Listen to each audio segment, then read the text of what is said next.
विद्यार्थी राजनीतिमा लाग्नुभएको साथीहरूको लागि चाहिँ यो प्रश्न है। तपाईँहरूलाई यो संविधानले दिएको संवैधानिक अधिकार हो, राजनीति गर्नुहोस्, यसमा नो प्रब्लम।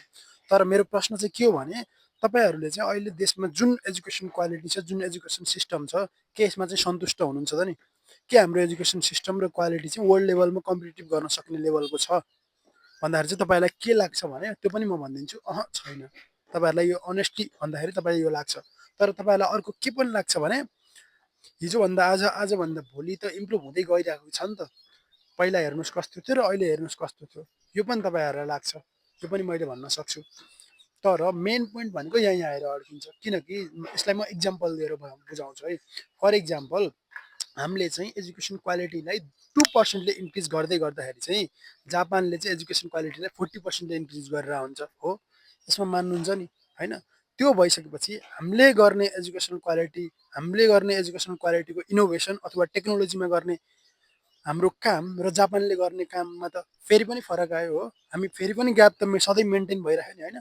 त्यस्तै गरेर हामीले हाम्रो एजुकेसन क्वालिटीको युज गरेर गर्ने कृषिमा उत्पादन र उनीहरूले जापान, जर्मनी अथवा चाइना अथवा अरू देशै यिनी विकसित देश मात्रको कुरा नगरौँ, हामीभन्दा अरू विकसित देशहरूको मात्र पनि कुरा गरौँ होइन?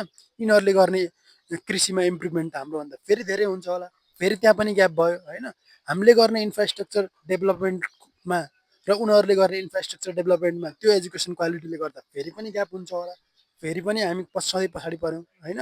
हामीले गर्ने एक्सपोर्टमा र उनीहरूले गर्ने एक्सपोर्टमा त्यो उत्पादनको हिसाबले एजुकेसनलाई युज गरेर उनीहरूले गर्ने उत्पादन र हामीले गर्ने उत्पादनमा फेरि पनि ग्याप हुन्छ होला, हामी फेरि पनि पछि पऱ्यौँ हो। त्यो भइसकेपछि हामीले खोजेको के हो त भन्दाखेरि चाहिँ हामीले जापान, जर्मनी, अमेरिका, चाइनाको लेभलको एजुकेसन क्वालिटी अहिले भर्खरैलाई खोजेको होइन, त्यो सकिने चिज पनि होइन, सम्भव चिज पनि होइन। तर हामीले गर्न सकिने के हो त भन्दाखेरि चाहिँ उनीहरूले क्वालिटीमा 20%ले इन्क्रिज गर्दै गर्दा हामीले जम्मा 2%ले किन गर्ने, हामीले पनि कमसेकम 10%ले गरेर त्यो ग्यापलाई चाहिँ घटाउनु पऱ्यो है भन्ने कुरा चाहिँ हाम्रो मेन फोकस हुनुपर्ने यसमा हो कि। तर हामी केमा खुसी छौँ भने हिजोको स्तर 19 थियो, आज 20 भयो, भोलि 21 भयो, निको पर्सि 22 हुन्छ भनेर हामीले यसमा खुसी मानिरहेका छौँ कि।